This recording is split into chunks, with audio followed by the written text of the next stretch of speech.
Sur le front de la canicule, la France sera-t-elle victime d'une nouvelle vague de chaleur ce week-end, comme l'annonçait Météo France il y a en milieu de semaine? Pour le moment, ce sont surtout d'autres voisins européens qui souffrent du mercure. Alerte rouge au Portugal à partir d'aujourd'hui notamment, mais aussi aux États-Unis. Les températures qui pourraient battre des records dans les jours à venir et qui pourraient peser sur le mondial de football et les célébrations du 250e anniversaire de l'indépendance. Nous verrons également que cette vague de chaleur exceptionnelle a pour autre conséquence le départ de plusieurs feux de forêt. Il y a également des victimes comptabilisées en Europe. On y revient tout de suite avec nos invités du jour.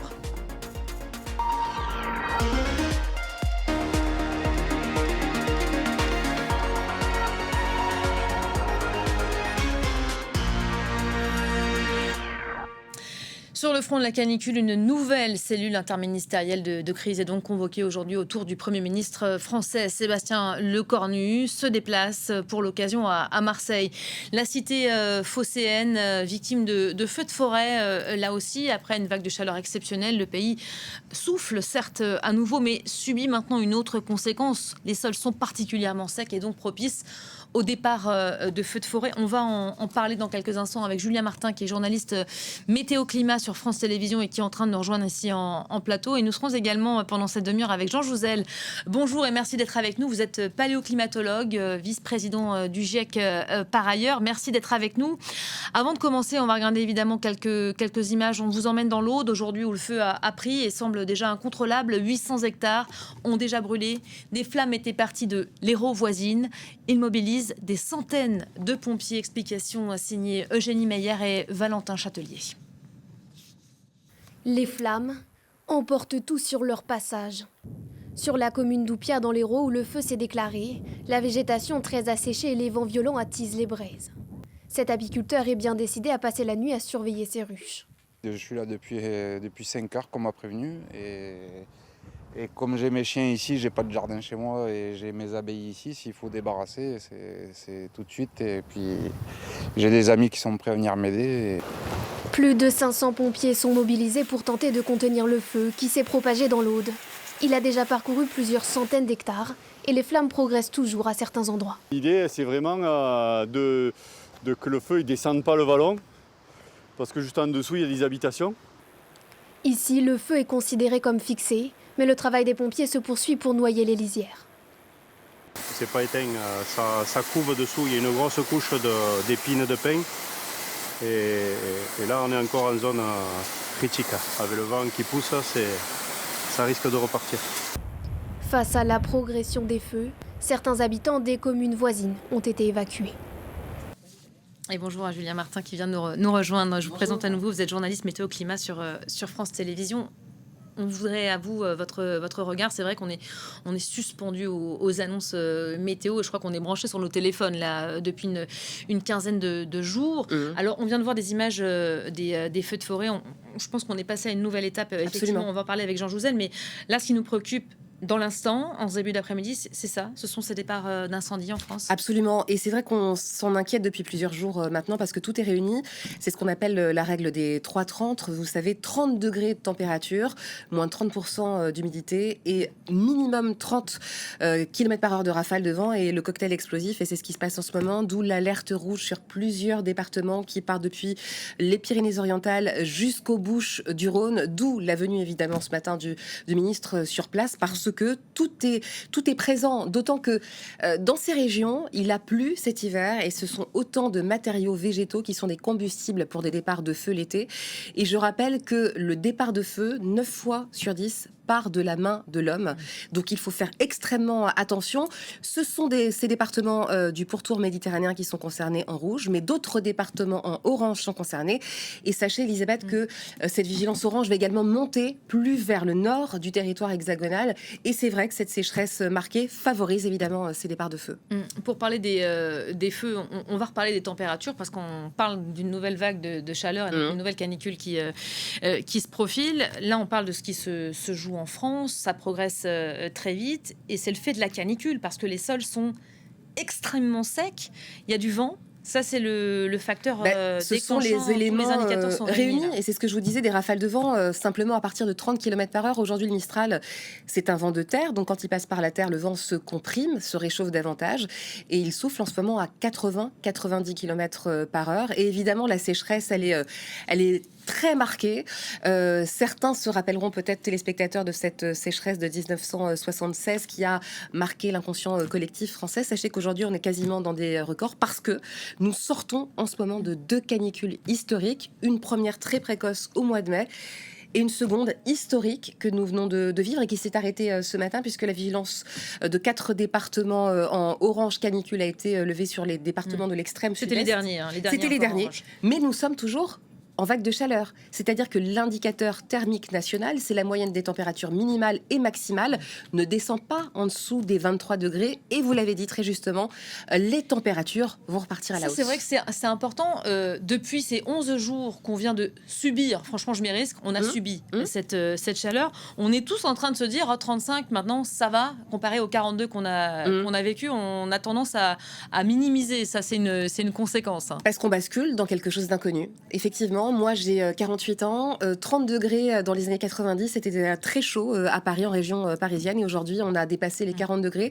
Ce qu'il faut bien comprendre, c'est que ce sont les effets du réchauffement climatique. Ce sont des marqueurs, cette précocité, cette intensité, cette durée. Et le fait aussi que ce soit généralisé. Je rappelle que cette canicule en rouge a concerné 72 départements de l'Hexagone. C'est du jamais vu. Nous ne partons pas vers une canicule sur les régions du Nord. Nous partons vers des fortes chaleurs, voire très forte chaleur.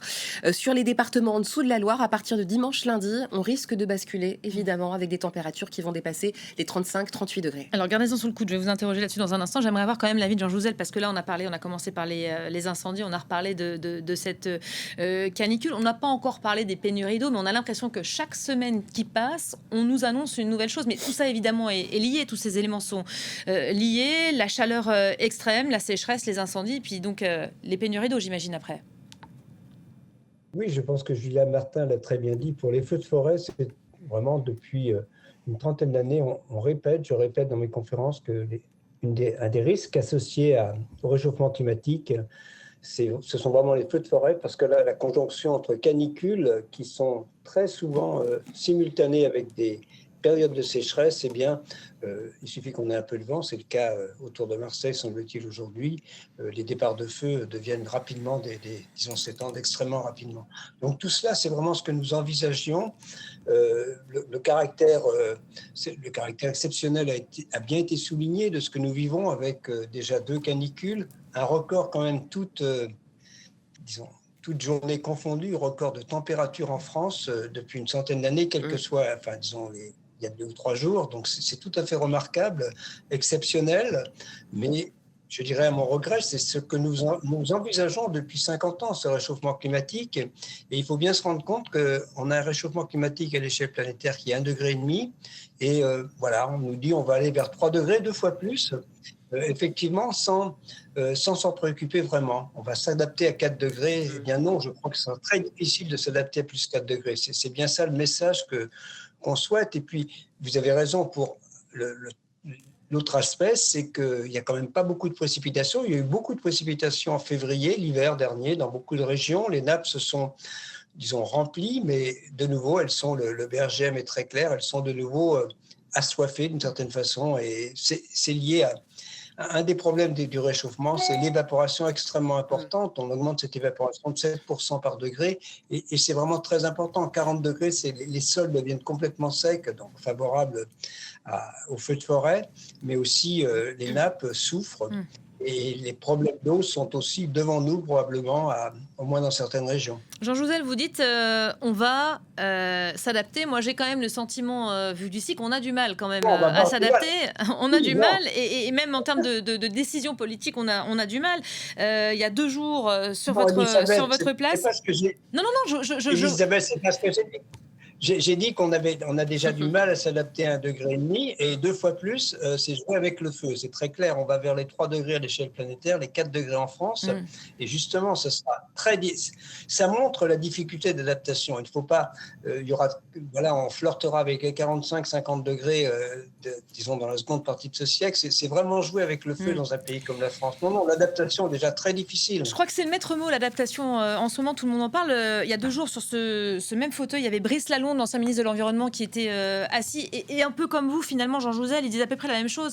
Ça fait des décennies qu'on alerte, qu'on interpelle, et il n'y a rien qui bouge, ou alors ça bouge, mais sensiblement, et l'adaptation, elle ne vient pas. Jean Jouzel, est-ce que vous pensez qu'après la crise qu'on vient de vivre, parce que c'est quand même une crise, est-ce que vous pensez que les lignes vont enfin bouger? Sébastien Lecornu, là, est à Marseille, autour de son équipe, réunion interministérielle de crise, je ne sais plus la combienième, parce qu'il y en a eu tant depuis 12 jours maintenant. Est-ce que des annonces concrètes avec un vrai plan pour le futur vont être annoncées? Surtout qu'on a déjà les bases, on a déjà de quoi faire, mais ça n'est pas appliqué. Oui, je l'espère, mais ce n'est pas encore certain. Le problème, c'est qu'on fait des annonces et qu'ensuite, on les oublie. Le monde politique, à l'automne, risque d'oublier cet été, et je crains aussi que la campagne, ça devrait logiquement être au cœur de la campagne présidentielle, le réchauffement climatique, tous ces problèmes d'environnement au sens plus large, avec des conséquences sociales très importantes. Ce sont les couches les plus modestes de la population qui ont le plus de mal à s'adapter. Ça devrait être au cœur de la campagne électorale, et je crains que ça ne le soit pas. Le problème des annonces, c'est qu'il faut qu'elles se concrétisent. On a parlé dès l'an dernier, il y a quelques années, en 2022, il y a eu effectivement des vagues de chaleur extrêmement fortes. On a parlé de mettre des volets dans les écoles. Au fin des écoles, il n'y a pas beaucoup d'écoles qui sont équipées. Donc c'est ce qui se passe. Oui, on fait des annonces, mais après, il faut réaliser, concrétiser ces annonces. Il vaut mieux en faire moins, mais qu'elles se concrétisent jusqu'à la prochaine vague de chaleur, enfin pas cet été, mais au moins l'été prochain, qu'on soit un peu mieux préparé dans les écoles. Bien sûr, dans les EHPAD, ça s'est beaucoup amélioré. Les hôpitaux, il y a encore beaucoup d'améliorations à faire. Tous les lieux publics, les bibliothèques, par exemple, on devrait avoir un regard d'urgence par rapport à l'adaptation de ces lieux. Rafraîchi et climatisé. Je crois d'ailleurs que c'est un sujet de trouver une clim. En ce moment, je suis passée devant, ce matin, alors c'est pas pour faire de la pub, mais devant une enseigne Lidl, et j'ai vu une queue improbable, et je me suis dit, waouh, qu'est-ce qui se passe? Et là, j'ai la réponse, parce que je vois la dépêche qui tombe. En fait, il y a des magasins Lidl qui ont été pris d'assaut toute la journée, parce qu'ils se mettaient à vendre des climatiseurs. Il faut savoir qu'il y a des ruptures de stock un peu partout dans le pays. Ça paraît complètement fou, là, ce qu'on est en train de vivre aujourd'hui. Moi, j'ai l'impression d'une réminiscence, en fait, des années Covid, avec une espèce d'impréparation qu'on a pu vivre au jour le jour. Simplement, j'espère que cette prise de conscience collective, elle va avoir lieu, parce que là, on a touché avec cette canicule au mois de juin l'école, avec très peu d'écoles climatisées, notamment dans les préaux. Ça a touché le domaine de la santé, ça a touché le domaine du travail, ça a touché le domaine du logement. Je parle évidemment sous le contrôle de Jean Jouzel. Personne n'est épargné, effectivement. Personne n'est épargné, donc c'est la société entière qui doit se réformer et qui, j'espère, a pris conscience. Mais ce qu'il faut comprendre aussi, c'est que les effets du réchauffement climatique, ce ne sont pas seulement des chaleurs très élevées, ce sont aussi potentiellement des canicules marines qui, à l'automne, risquent de donner des épisodes méditerranéens et qui donnent des fortes pluies, des risques d'inondation sur des régions déjà sinistrées. Les océans se sont réchauffés, on en parlait hier avec ce phénomène El Niño. Il y a des conséquences désastreuses pour la faune et la flore marine. Alors, El Niño qui concerne évidemment l'eau du Pacifique, mais plus près de nous, nous avons la Méditerranée qui connaît une anomalie thermique qui est juste du jamais vu, qui est domaine du record et qui va générer évidemment des intempéries à l'automne sur les régions françaises du sud du territoire, puisque nous aurons des blocages sur le relief cévenol qui vont donner des pluies diluviennes et donc des risques d'inondation. Par ailleurs, je rappelle que l'Europe et le continent qui se réchauffe 2 fois plus vite que le reste de la planète, parce que nous avons moins d'enneigement également, donc beaucoup plus de réverbération, c'est-à-dire que ces montagnes qui sont à vif sans neige, puisque vous savez que la couleur blanche permet effectivement un rayonnement, et ben ça n'existe plus aujourd'hui. Nous sommes non loin des pôles, nous sommes près de l'océan Atlantique qui se réchauffe également. Tous ces paramètres ont peut-être fait prendre conscience à des gens qui s'estimaient dans une zone tempérée de la planète que les choses allaient évoluer défavorablement pour nous. Bon, peut-être. C'est intéressant ce que vous êtes en train de dire, Jean Jouzel. C'est vrai, on est focus là sur cette canicule et donc le thermomètre qui grimpe et qui ne s'arrête pas de monter. Mais ce sont des phénomènes en cascade. Il y a des phénomènes qu'on voit de très près là en ce moment l'été, mais ça va continuer à l'automne, à l'hiver. Elle a raison, Julia. Oui, Julie a raison, oui, disons, ça va continuer le top. Là, on a vraiment tous les ingrédients, c'est-à-dire sécheresse. On a des risques de pluies violentes. Il y a eu des orages très violents en fin de période caniculaire dans l'ouest de la France. Avec de la grêle. Évidemment, feux de forêt qui sont associés avec de la grêle. Et tout ça, ce sont quand même l'activité économique en souffre. Le monde agricole, par exemple, en souffre énormément. Le monde viticole aussi, probablement. Donc, il n'y a pas vraiment de secteur d'activité, on l'a dit, je le répète, mais qui ne soit pas affecté par ce réchauffement climatique. Et vraiment, c'est pas un jeu pour nous climatologues. Et donc, Julia l'a très bien dit, c'est quelque chose qui va s'accélérer, enfin, pas s'accélérer, mais qui va se poursuivre à ce rythme que nous envisageons. Et je crois que c'est jouer avec le feu. Et donc, il faut parler atténuation, mais je le redis à chaque fois, peut-être, il faut aussi parler atténuation. Il faut tenir, essayer de revenir, on dépassera les 2 degrés d'ici 2050, mais revenir en tout cas bien en deçà de 2 degrés, essayer de respecter l'objectif le moins ambitieux de l'accord de Paris, les 2 degrés. Ça reste possible, mais il faudra que tout le monde s'y mette et c'est très difficile dans le contexte politique actuel. Alors justement, vous soulevez peut-être une brèche, Jean Jouzel, et merci, parce que là on est en train de parler de ce qui se passe en France, mais si juste les Français s'arrêtent sur le sujet, ce sera évidemment vain. Et d'ailleurs en Europe, là on vient de le voir, la canicule s'est déplacée dans l'Est, et puis elle revient donc par le Portugal qui est donc dans le rouge. Aujourd'hui, a priori, donc peut-être un mot, Julia, juste de ce qui nous attend, parce qu'on ne comprend pas tout. Météo France nous a dit une nouvelle canicule revient dès ce week-end a priori, mais quand on regarde la météo là, aujourd'hui, a priori ça va. Alors, on va être pragmatique et on va reprendre les faits, parce qu'on avait aussi beaucoup de fake news sur les réseaux sociaux avec des cartes de France rouges et des 45 degrés annoncés dans l'Hexagone. Même noir. Donc, certains ont diffusé des cartes avec des prévisions noires. Dans un contexte déjà suffisamment anxiogène, il me semble que c'est important de revenir à des faits avérés. C'est ce que font les scientifiques et notamment Jean Jouzel. Nous allons avoir effectivement une remontée de la chaleur depuis la péninsule ibérique, car le dôme de chaleur se trouve en ce moment sur le Portugal et sur l'Espagne. Ça va se mettre en place à partir de dimanche, lundi. Dimanche, lundi, vigilance certainement pour les départements au sud de la Loire, et notamment sur le pourtour méditerranéen, sur la Nouvelle-Aquitaine, où nous aurons des températures qui vont dépasser les 37, 38 degrés, voire localement 39 degrés. Au nord de la Loire, c'est plutôt fin de semaine prochaine où nous risquons d'avoir des températures qui atteindront les 32, 33 degrés. Donc vous l'avez compris, on est un cran en dessous par rapport à la canicule historique que nous venons de vivre, mais vous l'avez très justement dit, Elisabeth, ces valeurs ne sont pas normales. D'avoir 33, 35, 36, 37 degrés au début du mois de juillet dans l'Hexagone, c'est compliqué sur des sols qui sont déjà extrêmement secs, sur une végétation qui a subi un stress hydrique très important avec cet effet, vous savez, sèche-cheveux.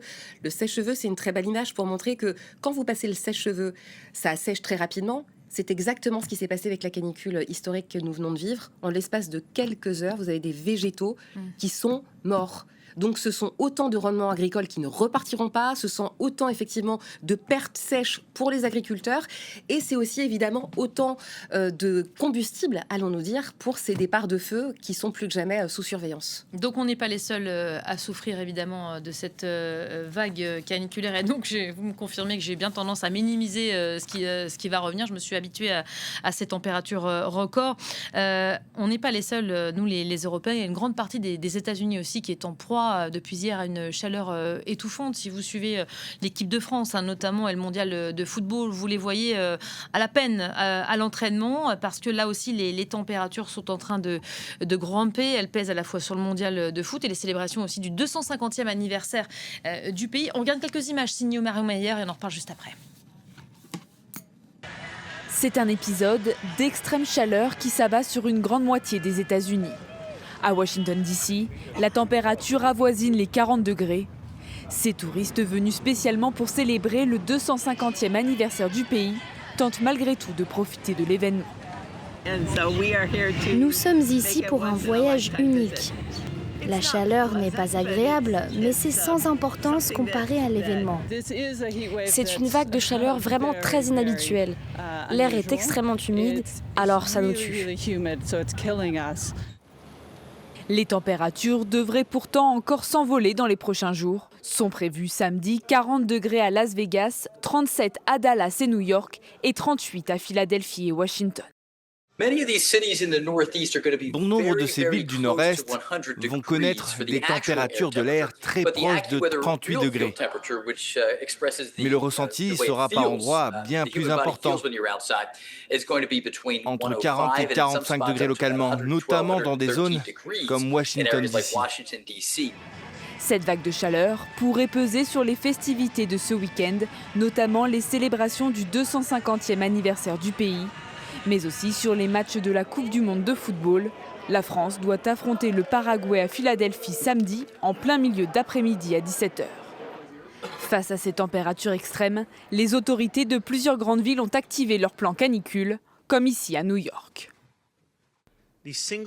La chose la plus importante à faire est de rester à l'intérieur dans un endroit climatisé. Évitez de sortir aux heures les plus chaudes de la journée, anticipez l'organisation de votre travail et la garde de vos enfants et repérez les lieux où vous pourrez vous mettre au frais. Aux États-Unis, une majorité de bâtiments sont climatisés. Pourtant, les épisodes caniculaires sont plus meurtriers que ceux des ouragans et inondations. Et Jean Jouzel, on parlait de coopération, on va devoir se serrer les mains. Alors c'est vrai qu'on les a un peu moins entendus, les climato-sceptiques, ces derniers jours en France. L'un des plus connus aujourd'hui, c'est quand même Donald Trump, l'Amérique de Trump, ce qu'elle fait aujourd'hui pour le climat, est-ce qu'elle va devoir faire? Est-ce que vous pensez que ce genre de canicule va le faire changer d'avis? Oui, si on regarde, disons, depuis le début du siècle, les États-Unis n'ont pas joué leur rôle de leader de notre planète en termes de lutte contre le réchauffement climatique. C'est d'abord George Bush qui s'exonère du protocole de Kyoto et 2 fois dans son mandat de l'accord de Paris pour, disons, Donald Trump. Et c'est vraiment très triste parce que ce pays aurait dû prendre le leadership de la lutte contre le réchauffement climatique, des développements technologiques qui pourraient y être associés. Ce n'est pas le cas, c'est le contraire. Et ça fait mal, parce qu'il y a vraiment... je veux dire, ça n'a aucun sens. Je crois quand même que, disons, c'est simplement un certain égoïsme, une technique d'évitement de la part de Donald Trump. Il ne veut pas en entendre parler, mais il n'y a aucune raison, aucune base sérieuse à son climato-scepticisme. Mais le problème en France, le climato-scepticisme, c'est une autre façon maintenant... Disons, les décideurs politiques qui nous disent il y a d'autres priorités, on va rien faire. Ne rien faire, c'est aussi une forme de climato-scepticisme. Donc le climato-scepticisme est rampant, mais je crois qu'il est toujours là, malheureusement. On ne prend pas, très peu de gens prennent le réchauffement climatique, prennent la mesure du réchauffement climatique et de ce qu'il faudrait faire pour vraiment le stabiliser à un niveau tel que les jeunes d'aujourd'hui puissent s'y adapter dans la deuxième partie de ce siècle, parce que c'est bien cela que nous mettons en difficulté. Ce sont les jeunes d'aujourd'hui pour l'après 2050. D'autres choix à faire, ces fameuses priorités de nos politiques, à l'heure où Sébastien Lecornu se prépare donc à tenir cette nouvelle réunion interministérielle de crise. D'autres, par ce plateau, ont abordé notamment les budgets revus à la hausse pour la défense, pour se préparer à un éventuel conflit. Est-ce qu'aujourd'hui, on est contraint, Jean Jouzel, de choisir entre une éventuelle guerre et le climat, qui est déjà une réalité très concrète ? Quand on parle de climat, on parle de mesures sur l'adaptation, évidemment. Voilà, la prime Rénov', disons le fonds vert qui a été divisé par 3 et même un peu plus. Mais on peut aussi parler de la recherche dans le domaine climatique qui est extrêmement affaiblie. La recherche en général, d'ailleurs, on sacrifie effectivement la recherche, l'environnement à d'autres causes qui sont le réarmement. Voilà, donc... il y a aussi le développement, quand on regarde, il y a beaucoup d'argent qui est mis sur le développement de l'intelligence artificielle. Et à un moment, il faut peut-être revoir nos priorités également. C'est-à-dire qu'on ne peut pas toujours dire qu'il y a d'autres priorités que celles de la lutte contre le réchauffement climatique et d'adaptation. C'est très clair pour moi. Ce sont des choix de société collectifs et j'espère que, collectivement, nous saurons les prendre et que nos décideurs politiques mettront vraiment cela au cœur de la campagne électorale dans quelques mois maintenant. Et vous, Julien Martin, qui est journaliste météo-climat et qui commentez cette météo finalement qui évolue, vous en êtes témoin chaque jour. Cette réalité, elle est concrète. Vous le voyez, vous, de vos yeux. C'est vrai que quand on a le nez dedans, on ne voit pas toujours ce qui se passe, mais Vous le voyez, ce changement qui s'opère ? Oui, absolument. C'est vrai que je suis arrivée à France Télévisions en 2019 et ça a été déjà le premier coup de chaud sur l'Hexagone. Et il n'a eu de cesse, ce coup de chaud, ces fortes chaleurs, ces canicules, de se répéter. En fait, on est dans une forme d'accélération aujourd'hui et je pense que, et je l'espère d'ailleurs, que la société va comprendre qu'il faut aujourd'hui se réformer, c'est-à-dire plus végétaliser, éviter dans les villes d'avoir cet effet d'îlot de chaleur urbain qui fait que le bitume, le zinc, l'asphalte font grimper les températures. C'est ça dont on a souffert beaucoup ces derniers jours. Absolument. Et Paris est une des villes dans l'Hexagone qui connaît le plus cet effet d'îlot de chaleur urbain. C'est absolument étouffant, suffocant pour tous les organismes, pour les personnes fragiles, les personnes seules, les personnes âgées. Alors dans les EHPAD, on avait des pièces réfrigérées, mais souvent les personnes âgées se sont retrouvées toutes seules à la maison parfois, avec ce manque d'hydratation, avec effectivement ces espèces de fours dans lesquels elles se retrouvaient. Je pense aussi végétaliser, d'avoir ces îlots de fraîcheur. Et c'est pour ça que certaines mairies dans l'Hexagone ont décidé d'ouvrir leur parc jour et nuit pour permettre à certains habitants de profiter d'un peu plus de fraîcheur. Parce que finalement, qu'est-ce qu'un arbre ? C'est un climatiseur naturel. Vous savez, l'arbre, il permet de rafraîchir parce qu'en fait, l'arbre, d'une certaine façon, il transpire. Ça s'appelle l'évapotranspiration. C'est ce qu'on a appris à l'école. Et grâce à ça, en fait, ces gouttelettes de vapeur d'eau dans l'atmosphère, elles permettent de rafraîchir et de faire baisser les températures. Il apporte évidemment aussi de l'ombre. Donc, ça veut dire c'est repenser notre société, moins minéraliser, désimperméabiliser les villes, réfléchir aussi peut-être différemment nos modes de consommation, nos modes de vie, s'adapter au niveau du travail. Aujourd'hui, on parle beaucoup de l'exemple de l'Espagne qui a des journées glissantes plus tôt le matin, donc c'est adapter aussi nos horaires. C'est repenser la société dans laquelle on se trouve aujourd'hui parce que tout est climat. Merci beaucoup Julia Martin. Pendant que vous parliez, on voyait les images de tempêtes de pluie. J'espère que c'est pas la prochaine étape. Merci aussi à Jean Jouzel qui nous a accompagnés pendant cette demi-heure. Merci à tous les deux. On continue évidemment à vous parler de climat et de réchauffement climatique en espérant peut-être une prise de conscience. Des annonces peut-être à attendre cet après-midi à l'issue de cette réunion de crise interministérielle. Restez avec nous. On se retrouve dans un instant pour votre rendez-vous derrière l'image. À tout de suite.